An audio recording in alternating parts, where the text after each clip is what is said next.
اینجا سوال مطرح در اون است که مسئله با فرو رسیدن ماه شریف رمضان نرخ و نوای محصولات نیازی مردم در بازارها گران می شود و می خواستیم که وابسته به همین چند سخن می گفتید. خصوصا در ماه شریف رمضان ما قرار که داریم، البته ما باید در اطراف فضیلت ماه شریف رمضان سخن گوییم و بالای این یه حدیث پیامبر خدا صلی الله علیه و آله است که میگوید ایمان یعنی در صورت کامل می شود، با زبان گوید و اون رو با قلب تصدیق نماید، یعنی عملا جاری نماید. و ای حضرت انس بن مالک رضی الله تعالی عنه یک روایت هست که از پیغمبر خدا صلی الله علیه و آله روایت میکنه مومن شمرده نمی شود تا دمی که اون چیزی رو که از برای خودش دوست دارد برای مردم هم همون دوست دارد، یعنی اون چیزی که برای خودش دوست دارد برای مردم هم همون دوست دارد. یعنی به اون خاطره که خصوصا اگر ما در اطراف یعنی تجارت سخن بگیم در این ماه شریف رمضان باید هر یک شخص ایماندار، هر یک شخصی یعنی عقیده که خوب در ذهنش، هر یک نفری که گویم در این وطنی بسیار زیبا، در این وطنی صاحب استقلال، وطنی که الحمدلله تنج آرام است که با رهبری پیشوای معظم ملت ما، البته از این باید شکرگزار باشد. البته در همین خصوصا اگر که سوال شما در اطراف یعنی تاجران رفت این سودا، البته باید نرخ نوا گران نباشد. حضرت ابو امامه روایت است میگوید میفرماید که از پیغمبر خدا صلی الله علیه و آله میگوید اون نفر یک حق یک مرد رو یعنی خورد گویم اگر زمانه بگویم اگر با سبب مال و ثروت اون مال و ثروتی که اگر مقدارش 10 سوم باشد، اگر اون اگر گران یک برابر بالاش موند و با اون مرد که با اون آدمی خرنده اگر فروخت اگر پیشنهاد کرد، البته خود نخود در قلب او یک ذره هم که باشد یک ناراضگی پیدا می شود. ناراضگی پیدا می شود وقتی که در قلب میگویم، حالا که الحمدلله مسلمان با قلب و با عمل و با رفتار و خصوصا با رفتار و کردارش البته وجهی است زیبنده است مسلمان بودنش. وقتی که ما اگر قلب اون انسان رو یعنی رنجاندیم، یعنی قلب اون انسان ناراضی شد، البته به همگان معلوم است که ایمان جوش مکانش کجاست؟ قلب است. وقتی که اون ناراضی شد، البته اون نفر خواه نخواه یک اگر با زبانم که نگوید قلبش یک ناراضگی که پیدا شد، البته اولا که گیم در تجارتی و اگر با فکری همون آدمی فروشنده که منفعت آورده باشد برعکس می شود. حتی هم مال و ثروتی که اون حاصل میکند برکت، این مال و ثروتی که میگیرد اون برکت نمیکند، علاکه برکت از کسب او چی میشه؟ کاسته میشود. انا ببینید این البته برای این پیغمبر خدا صلی الله علیه و آله میفرماید که مؤمن مسلمان نفری است که منفعتش به جامعه رسد نه ضررش.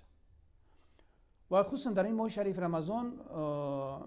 ما قرار داریم، البته هر یک تاجر باید اندیشه کند. ولی که ما میگیم که در حقیقت الحمدلله مسلمان هستیم، ما دعوای اسلام داریم، مسلمانی میکنیم و در مسجد ها میریم نماز میخونیم، به ذکر خداوند مشغول هستیم و بالای این وقتی که با از نماز بر آمدیم و باز همون جای کار گویم به تجارت مشغول شدیم، باید انا همین عملی که مطابق خصوصا برای مسلمان است و حدیث های پیغمبر خدا صلی الله علیه و آله گفتیم بهترین نفر اون نفر است که برای جامعه برای مردم منفعت رسان باشد، انا این کار انجام دهد. اونها البته در تجارتشون هم برکت می شود، هم در زندگیشون هم در کسبشون. بله تشکر. و اینجا ما میتونیم گفته که مثلا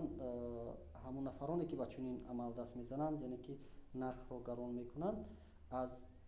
حالت و اینکه وضعیت استفاده میکنند. فرض کردیم مثلا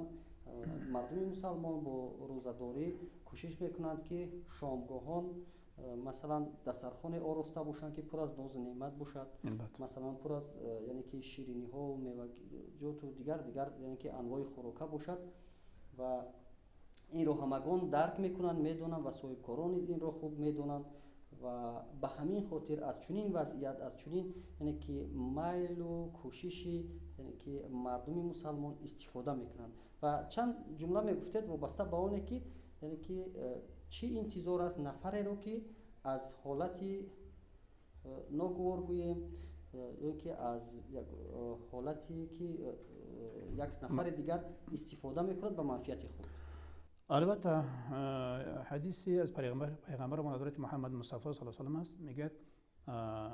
علما میگه یک نفر اگر حق یک نفری رو یعنی یک نفر منفعت بود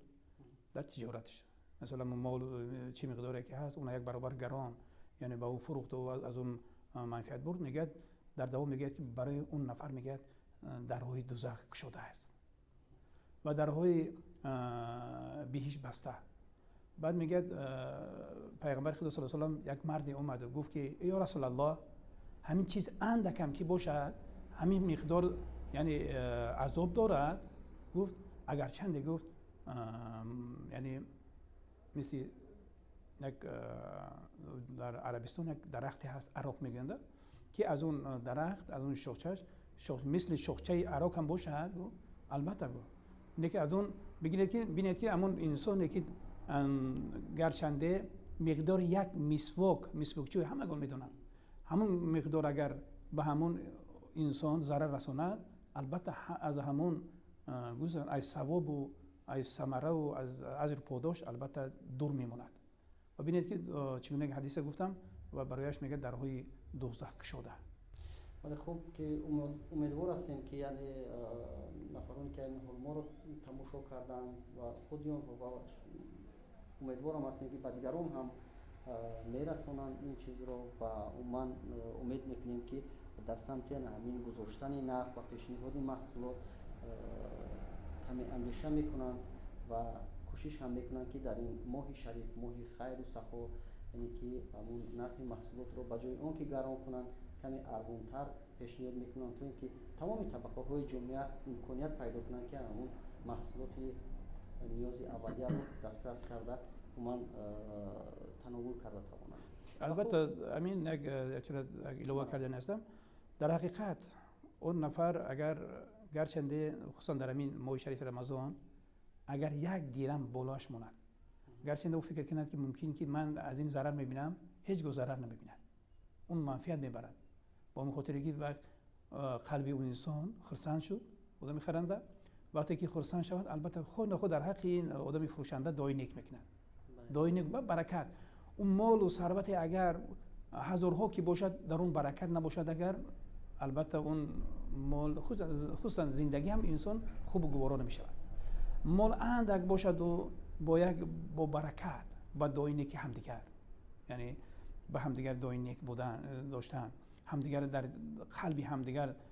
خرسندی در آوردن، این البته عملهایی هستند که از نشانهای یعنی ایمان است، از نشانهای مسلمانی است، از نشانهای یعنی تقواداری است، خدا ترسی است. البته در ماه مبارک ماه خیرسون است.